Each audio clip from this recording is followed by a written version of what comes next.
Hello guys, good morning. ഇപ്പോൾ സമയം 5:45. എന്നെക്കൊണ്ട് പറ്റാത്ത ടാസ്കുകളാണ് ഗൈസ് ഈ 5:45. പിന്നെ എഴുന്നേൽക്കാൻ കാരണം നമ്മുടെ വീടൊക്കെ വൃത്തിയാക്കാനായിട്ട് ഫുൾ ഒരു ഡീപ്പ് ക്ലീനിങ്ങിനായിട്ട് 2 ആൻറ്റിമാർ വരുന്നുണ്ട്. സോ അവർ വരുമ്പോൾ എനിക്ക് തോന്നുന്നു ഒരു 7:30 ആകുമ്പോൾ അവരെത്തും. അപ്പോൾ അതിന് മുന്നേ ഞാൻ എഴുന്നേറ്റ് എൻ്റെ കിച്ചണിലെ പണികളൊക്കെ തീർത്ത് കഴിഞ്ഞാൽ പിന്നെ അവരുടെ ക്ലീനിങ് ഡ്യൂട്ടിക്കിടെ ഞാൻ കയറി വരവുണ്ടല്ലോ. ഞാനും കൂടെ കിച്ചണിൽ കയറി കുക്കിങ്ങിന് നിന്നാൽ പിന്നെ എല്ലാം കൂടെ ഒരു കുളവും. അതുകൊണ്ടിട്ട് ഞാൻ നേരത്തെ കിച്ചണിലെ ഡ്യൂട്ടീസൊക്കെ കഴിഞ്ഞാൽ പിന്നെ നമുക്ക് കൊട്ടേഷൻ വിട്ടാൽ മതിയല്ലോ ഏത്. അപ്പോൾ എന്താ പറയുക, അപ്പോൾ അവർ വരും. അതിന് മുന്നേ ഞാൻ എഴുന്നേറ്റ് ഇനിയിപ്പോൾ കുക്കിങ്ങിലോട്ട് പോവാണ്. അപ്പോൾ എൻ്റെ പുത്രൻ ഇവിടെ ഉറങ്ങുന്നുണ്ട്. റൂമിൽ ലൈറ്റ് ഇട്ടേക്കുവാണ്. ഓഫ് ചെയ്തിട്ട് ഞാൻ പുറത്തിറങ്ങി ബ്രഷ് ചെയ്ത് ഒന്ന് ഫ്രഷായിട്ടൊക്കെ വരാം. ഫോൺ ചാർജിലിടാം. അത് കഴിഞ്ഞ് നമുക്ക് കാണാം. Okay, bye. So guys, welcome back to my YouTube channel. അപ്പോൾ നമ്മുടെ ചാനലിലെ പുതിയൊരു വീഡിയോയിലേക്ക് എല്ലാവർക്കും സ്വാഗതം. അപ്പോൾ സബ്സ്ക്രൈബ് ചെയ്യാത്തവരൊക്കെ ഒന്ന് സബ്സ്ക്രൈബ് ചെയ്ത് സപ്പോർട്ട് ചെയ്യണം. നിങ്ങൾ വീഡിയോസൊക്കെ ഫുള്ളായിട്ട് കാണണം. കണ്ടിട്ട് ഇഷ്ടമാണെങ്കിൽ ഉറപ്പായിട്ടും ലൈക്ക് ചെയ്യണം. പിന്നെ എന്താ പറയുക, അപ്പോൾ ഇന്ന് നമുക്കൊരു ഒരു ഡീപ്പ് ക്ലീനിങ് ആണ് കേട്ടോ. വീട് ഫുള്ളുണ്ട്. അതിപ്പോൾ ഉടനെ ചെയ്യാൻ കാരണം ഇപ്പോൾ നമ്മുടെ ഇൻ്റർലോക്കിൻ്റെ പണി ഇന്നലെ കഴിഞ്ഞിട്ടുണ്ടായിരുന്നു. അപ്പോഴേക്കും ഫുള്ള് പൊടി അകത്തേക്ക് അടിച്ച് കയറിയിട്ടുണ്ട്. ഇവിടെ ഇപ്പോൾ ഞാൻ ഋഷിയൊക്കെ ഫുൾ ഡസ്റ്റ് അലർജിക്കാരാണ്. തുമ്മലും, ഋഷിക്കാണെങ്കിൽ കണ്ണിന് അലർജി, അങ്ങനെ മൊത്തത്തിൽ പ്രശ്നമാണ്. അപ്പോൾ അത് ക്ലീൻ ആക്കാണ്ടിരുന്നാൽ ഒട്ടും പറ്റത്തില്ല. അപ്പോൾ ഇന്നലെ ഒരു വിധമൊക്കെ ഞാൻ ഫുള്ളൊന്ന് തുടച്ചിട്ടിട്ടുണ്ട്. എന്നാലും നല്ല രീതിയിൽ ക്ലീൻ ചെയ്യാനുണ്ട്. അപ്പോൾ അതിന് വേണ്ടിയിട്ട് ആൻറ്റിമാർ വരുന്നുണ്ട്. അവർ ഇന്നലെ വിളിച്ച് പറഞ്ഞിട്ടുണ്ടായിരുന്നു. അപ്പോൾ അവർ വരും മുമ്പേ ഞാൻ രാവിലെ കിച്ചണിലെ പണികളൊക്കെ ഒന്ന് തീർത്ത് വെക്കുകയാണ് കേട്ടോ. അപ്പോൾ രാവിലെ തന്നെ കുടിക്കാനുള്ള വെള്ളമൊക്കെ ചൂടാക്കാൻ വെച്ചു. പാൽ ആദ്യമേ കാച്ചി വെക്കുന്നത് എന്താണെന്ന് വെച്ച് കഴിഞ്ഞാൽ നമുക്ക് എന്താ പറയുക, റാഗി ഉണ്ടാക്കണമല്ലോ. കാര്യം ഈ ബ്രേക്ക്ഫാസ്റ്റ് ഉണ്ടാക്കി കഴിയുമ്പോഴേക്കും എനിക്ക് വിശക്കും. അപ്പോൾ ഞാൻ നേരത്തെ റാഗി ഉണ്ടാക്കി വെച്ച് കഴിഞ്ഞാൽ അത് തണുത്തിരിക്കും. അപ്പോൾ ഈ ബ്രേക്ക്ഫാസ്റ്റ് ഉണ്ടാക്കി കഴിഞ്ഞ ഉടനെ ഞാൻ അതായിരിക്കും കഴിക്കുക. പിന്നെ ബ്രേക്ക്ഫാസ്റ്റ് നേരത്തെയൊക്കെ പറഞ്ഞ പോലെ തന്നെ എനിക്ക് വലിയ താല്പര്യമില്ല. ചിലപ്പോഴൊക്കെ ഞാനങ്ങ് സ്കിപ്പ് ചെയ്യാറുണ്ട്, കഴിക്കാറില്ല. അങ്ങനെ പാല് കാച്ചാൻ വെച്ചിട്ട് ഞാൻ ബ്രേക്ക്ഫാസ്റ്റിനുള്ള ഇടിയപ്പവും മുട്ടക്കറിയാണ് പ്ലാൻ ചെയ്യുന്നത്. അപ്പോൾ മുട്ടക്കറിക്കുള്ള സവോള കട്ട് ചെയ്യുവാണ്. എൻ്റെ കട്ടിംഗ് ബോർഡ് മറ്റേ പ്ലാസ്റ്റിക്കിലായിരുന്നു കേട്ടോ. അപ്പോൾ അത് ഉപയോഗിച്ചുകൂടല്ലോ. അങ്ങനെ ഇപ്പോൾ ഞാനത് മാറ്റി ഓർഡർ ചെയ്തിട്ടുണ്ട്. ഇതുവരെ എത്തിയിട്ടില്ല.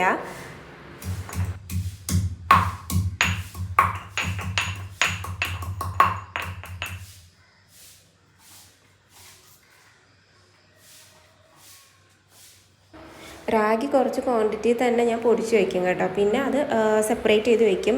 എന്ന് ഉപയോഗിക്കുന്ന ഒരു ചെറിയ ടിന്നിലേക്ക് കുറച്ചേ മാറ്റി വയ്ക്കുകയാണ് ചെയ്യുന്നത്. ഇല്ലെങ്കിൽ പിന്നെ നമ്മൾ നനഞ്ഞ സ്പൂണൊക്കെ ഇട്ട് കോരുമ്പോഴേക്കും പൊടി പെട്ടെന്ന് ചീത്ത. അതുകൊണ്ട് വേറൊരു ടിന്നിലാക്കി വയ്ക്കുകയാണ് പതിവ്.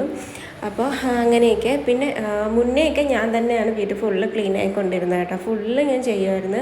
പക്ഷേ ഇപ്പോഴിപ്പോൾ നടു അതിനെ അനുവദിക്കുന്നില്ല. എനിക്ക് ഇന്നിപ്പോൾ ഞാൻ ഫുള്ള് ക്ലീൻ ആയി കഴിഞ്ഞാൽ ഇന്ന് എനിക്കൊരു പ്രശ്നവും കാണത്തില്ല. പക്ഷേ നാളെ ഉറക്കം എഴുന്നേറ്റ് കഴിയുമ്പോഴേക്കും എനിക്ക് ബെഡിൽ നിന്ന് എഴുന്നേൽക്കാൻ പറ്റില്ല. അമ്മാതിരി പ്രശ്നമാണ്. നടു ഇപ്പോൾ വളരെയധികം പ്രശ്നത്തിലാണ്. ഞാൻ പിന്നെ ഹോസ്പിറ്റലിലൊന്നും ഇതുവരെ കാണിച്ചില്ല.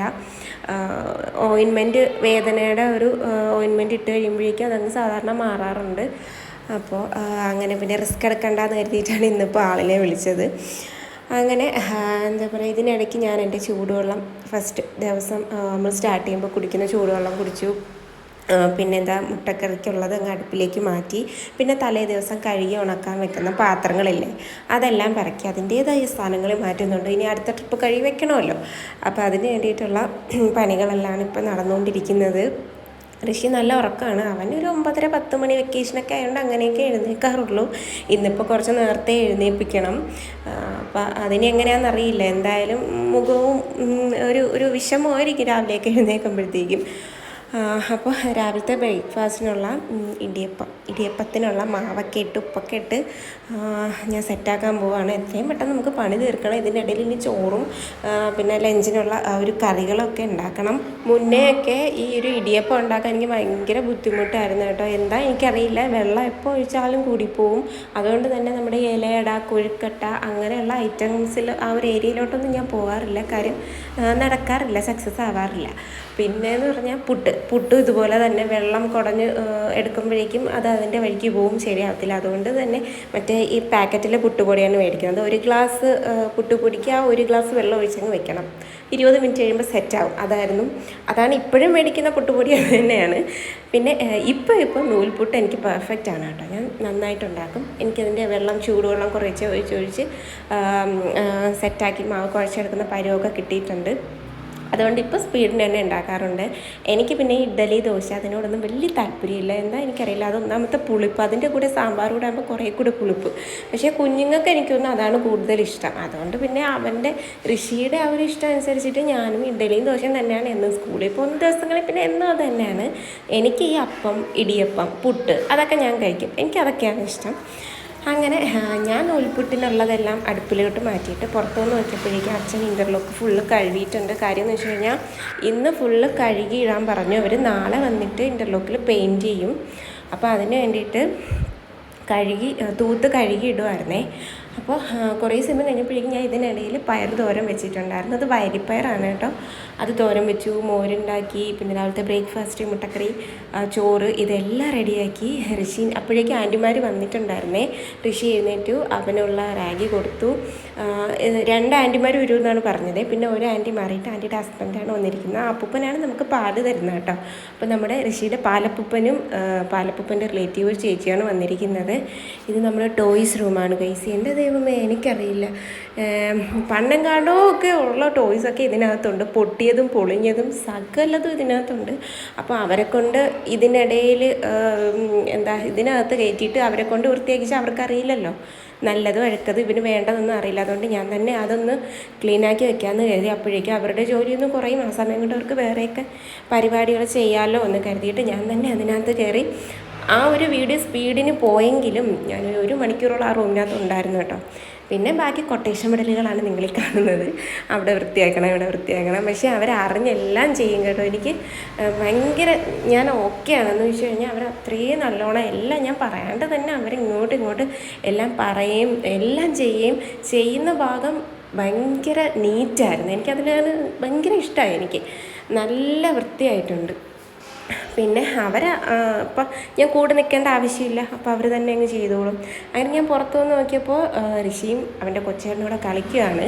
അങ്ങനെ രാവിലെ എഴുന്നേറ്റപ്പോൾ ഭയങ്കര വിഷമമായിരുന്നു ഋഷിക്ക്. പക്ഷേ അവൻ്റെ കൊച്ചേട്ടനെ കണ്ടപ്പോൾ അവൻ ആളാകെ മാറി, അവൻ ഓക്കെ ആയി. അങ്ങനെ നമ്മുടെ റൂമിൻ്റെയൊക്കെ അവസ്ഥ ഇപ്പോൾ ഇതാണ്. പലതും പല വഴിക്കാണ് guys. Tank wait My God. എടുത്തോ. പക്ഷെ പഴം കഴിച്ചാടാ? കഴിച്ചില്ലല്ലേ? പഴം ഇതുവരെ കഴിച്ചില്ലല്ലേ?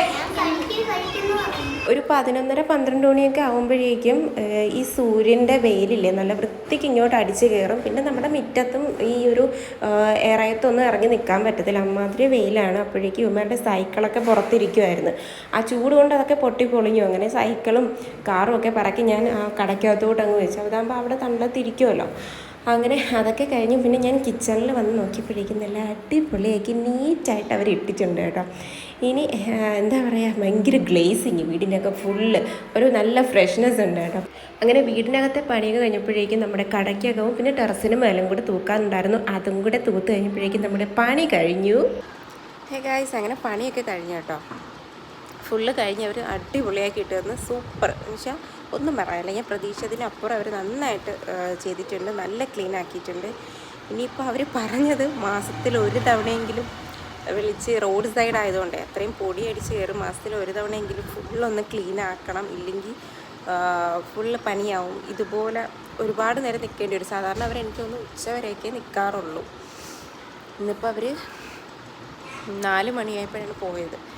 അതുകൊണ്ടിട്ട് നമ്മൾ ഇടയ്ക്കിടയ്ക്കിനി ഇതുപോലെ അവരെ വിളിക്കണം. അപ്പോൾ കുറച്ചുകൂടിയൊക്കെ വൃത്തിയായിട്ടിരിക്കുമല്ലോ. അപ്പോൾ എന്താ പറയുക, ഇപ്പോൾ 4 മണിയായി. അവർ ഫുഡൊക്കെ കഴിച്ചിട്ടാണ് പോയത്. ഇനിയിപ്പോൾ ഞാൻ കഴിച്ചില്ല. ഇപ്പോൾ ഞാൻ കഴിക്കാൻ പോവാണ്. ഞാൻ ബ്രെഡ് എടുത്ത് വെച്ചിട്ടുണ്ട്. ഇതിനകത്ത് അവക്കാഡോ ഫില്ലിംഗ് ആണ് കേട്ടോ. അപ്പോൾ ഇത് കഴിക്കാൻ പോവാണ്. ഇത് ടോസ്റ്റ് ചെയ്യണമെന്നുള്ള സമയമില്ല, എനിക്ക് വിശക്കുന്നു ഗൈസ്. അപ്പോൾ ഇന്നത്തെ വ്ളോഗ് ഇത്രയൊക്കെ ഉള്ളൂ. ഇപ്പോൾ ക്ലീനിങ് ഒക്കെ കഴിഞ്ഞു. ഞാൻ ഫുഡ് കഴിക്കാൻ പോകണം. അപ്പോൾ ഇനി അടുത്ത വീഡിയോയിൽ നമുക്ക് കാണാം. അപ്പോൾ ഓക്കെ, ബൈ.